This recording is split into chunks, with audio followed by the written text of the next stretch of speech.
இத்தனை முழுக்க complete trust உண்மை மட்டும்தான் நம்பி இருக்கிறேன். ஆதாரமாக வச்சு வாழ்கிறேன். ஆதாரமாக வச்சு வாழ்கிற எனக்கு என்ன வேணுமோ அது எந்த இடத்துல இருந்து வரணுமோ அந்த இடத்துக்கு கொடுக்க. உபாகம் 6:1 நீ உன் தேவனாய கர்த்தருக்கு பயந்து உயிரோடு இருக்கும் நாளெல்லாம் நீயும் உன் குமாரனும் உன் குமாரத்தையும் நான் உனக்கு விதிக்கிறவருடைய எல்லா கற்பனைகளையும் கட்டளைகளையும் கை கொள்ளுகிறதுனாலே உன் வாழ்நாட்கள் நீடித்திருக்கும்படி நீ சுதந்திரிக்கு போகிற தேசத்திலே கை கொள்வதற்காக உங்களுக்கு போதிக்க வேண்டும் என்று உன் தேவனாய கர்த்தர் கற்பித்த கற்பனைகளும் கட்டளைகளும் நியாயங்களும் இவைகளே. இஸ்ரவேலே, நீ நன்றாயிருப்பதற்கும் உன் பிதாக்களின் தேவனாய கர்த்தர் உனக்கு சொன்னபடி பாலும் தேனும் ஓடுகிற தேசத்தில் நீ மிகவும் விருத்தி அடைவதற்கும் அவைகளுக்கு செவி கொடுத்து அவைகளின்படி செய்ய சாவதானமாயிரு, கவனமாயிரு. லைஃப் கொடுக்குறேன், வாழ்நாட்கள் நீடித்திருக்கும்.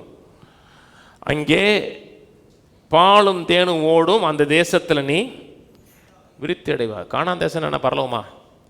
ரொம்ப பேர் பரலோகம் பாருங்க. எப்படியா காணானை மிஸ் பண்ணிடக்கூடாது. காணான்ங்கிறது கிறிஸ்துவுக்குள்ளே இருக்கிற ஒரு சூப்பர் அபண்டன்ட் லைஃபு, நிறைவான லைஃபு, பரிபூர்ணமான லைஃபு. ஏன்னா பரலோகத்தில் எதிரி கிடையாது, பரலோகத்தில் எந்த சண்டையும் போட வேண்டிய கிடையாது. அங்கே தேவனை அனுபவிக்கிற லைஃப். இங்கே பிரச்சனை போராட்டம் இருக்குது. அந்த போராட்டம் நிறைந்த வாழ்க்கையில் ஒரு நிறைவான லைஃப்பை கொடுக்குறேங்கிறார்.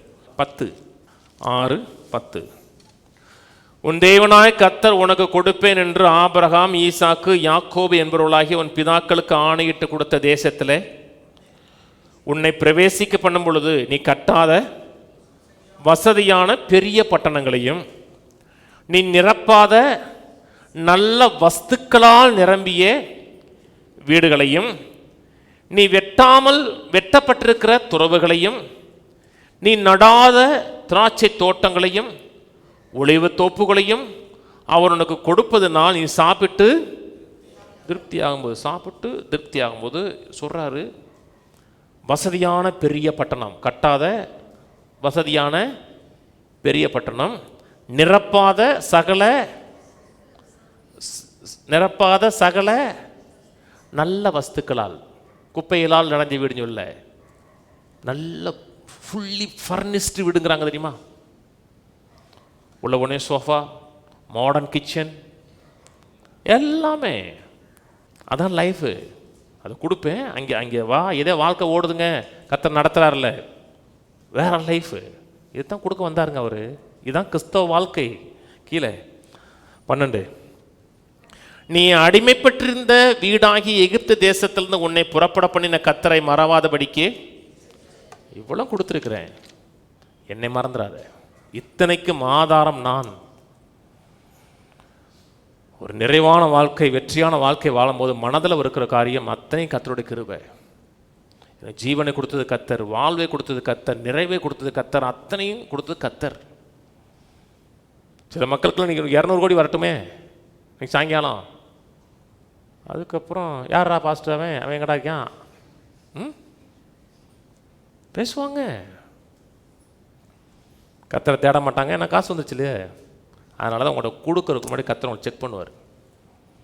டெஸ்ட்டை பாஸ் பண்ணுங்க, ரெஸ்ட்டில் போய் நிற்கலாம்.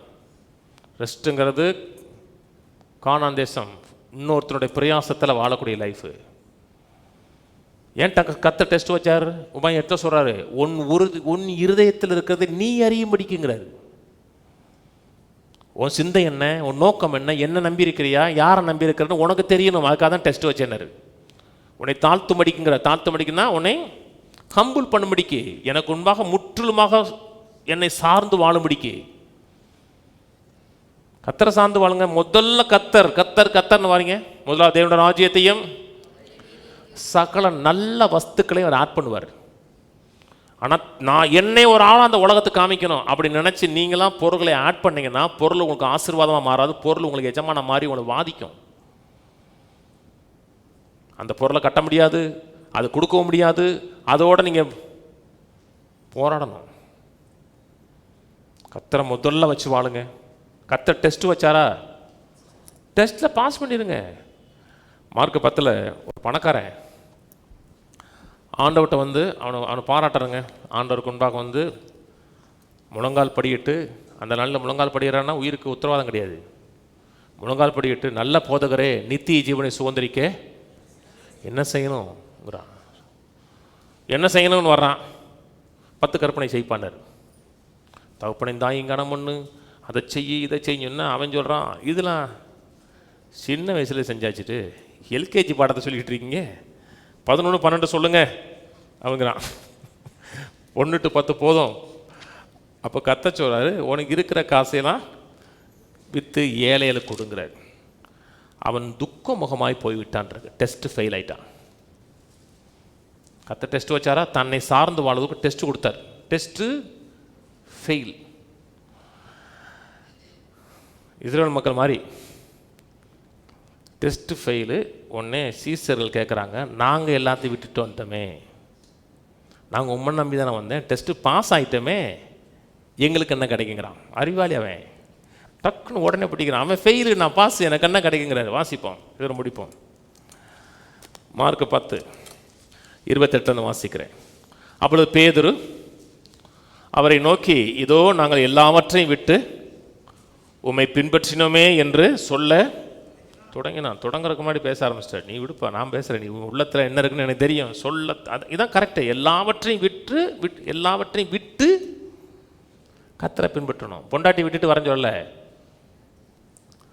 பற்றுதல் கர்த்தர் மேலே. சொத்தையெல்லாம் வித்துட்டு வாங்க சொல்ல, பற்றுதல் கர்த்தர் மேலே. கர்த்தரை நம்பி வாழ்கிற மேலே சொல்லலை. ஐஸ்வர்யத்தின் மேல் நம்பிக்கை வைக்கக்கூடாது, கர்த்தர் மேலே நம்பிக்கை வைக்கணும். அதற்கு இயேசு பிரதி உத்தரமாக, என் நிமித்தமாவது சுவிசேஷத்தின் நிமித்தமாகவும் வீட்டையாவது சகோதரையாவது சகோதரிகளாவது தகப்பனையாவது தாயையாவது மனைவியாவது பிள்ளைகளையாவது நிலங்களையாவது விட்டவன் எவனும் நாசமாக போவான்னு சொல்ல. விட்டவன் எவனும் இப்பொழுது இம்மையிலே, இப்பொழுது இம்மையிலே, இந்த லைஃப்லையே துன்பங்களோடு கூட நூறத்தனையாக வீடுகளையும் சகோதரரையும் சகோதரிகளையும் தாய்களையும் பிள்ளைகளையும் நிலங்களையும் மறுமையில் நித்திய ஜீவனை அடைவான் என்று மெய்யாவை இங்கே கொடுப்பேங்கிறார். இங்கே அப்பா அம்மா சுவிசேஷத்துக்கு அப்பா அம்மா உங்களை விரட்டிட்டாங்களா, உங்களுக்கு 1000 அப்பா கொடுப்பார். 1000 அப்பான்னா உங்களை அப்பா போல கேர் பண்ணக்கூடிய 1000 பேர் கொடுப்பார். என் கூட பிறந்தது 5 அக்காங்க. ஆனால் இன்னைக்கு எனக்கு இருக்க அக்கா அம்மார்கள் நிறைய பேருங்க, தெரியுமா? இன்றைக்கி என்னை மெய்யாவே நேசிக்கக்கூடிய, கூட பிறந்த சகோதரிகள் நேசிக்கிறதை கோட்டிலும் அதிகமாக நேசிக்கக்கூடிய அக்காமார்கள் எனக்கு இருக்காங்க. அக்காமார்கள் சகோதரிகள் இருக்காங்க, தெரியுமா? மெய்யாவே சொல்கிறாங்க. என் கூட பிறந்த அவங்களை காட்டிலும் அதிகமாக நேசிக்கக்கூடிய ஆட்கள்லாம் இருக்காங்க. எத்தனை சகோதரிகள், எத்தனை தகப்பன்மார்கள், எத்தனை தாய்மார்கள். எப்படி? ஒரு நாள் கர்த்தரை நம்பி வந்தேன் நான். அதான் கர்த்தரை நம்பி வாழ்கிற வாழ்க்கை. இம்மையிலேயே நூறத்தனையான வீடு கொடுப்பேன்னாரு. பாஸ்டர் எனக்கு ஒரு வீடு சிறுவலத்தில் கொடுத்தா போதும் பாஸ்டர். ஒன்று கொடைக்கானலில் வாங்குவோம், ஒன்று ஊட்டியில் வாங்குவோம், ஒன்று மூணாறில் வாங்குவோம். எங்கே மழை இருந்துச்சுன்னா இங்கே மழை ரொம்ப பெய்யுது, ரெட் அலர்ட் கொடுத்துட்டாங்க, போடா கொடைக்கானலுக்கு. கொடுக்குறார். ஆனால் டெஸ்ட்டை பாஸ் பண்ணணும். டெஸ்ட்டில் ஃபெயில் ஆகிடக்கூடாது. கர்த்தரை முழுக்க கம்ப்ளீட் டெஸ்ட்டு. உண்மை மட்டும்தான் நம்பி இருக்கிறேன், உண்மை ஆதாரமாக வச்சு வாழ்கிறேன். உண்மை ஆதாரமாக வச்சு வாழ்கிற எனக்கு என்ன வேணுமோ அது எந்த இடத்துலேருந்து வரணுமோ அந்த இடத்துக்கு கொடுக்க வைப்பேன். அது வாசலாக இருக்கலாம், வாய்ப்பாக இருக்கலாம், வேலையாக இருக்கலாம், எதுனாலும் கொடுப்பேன்.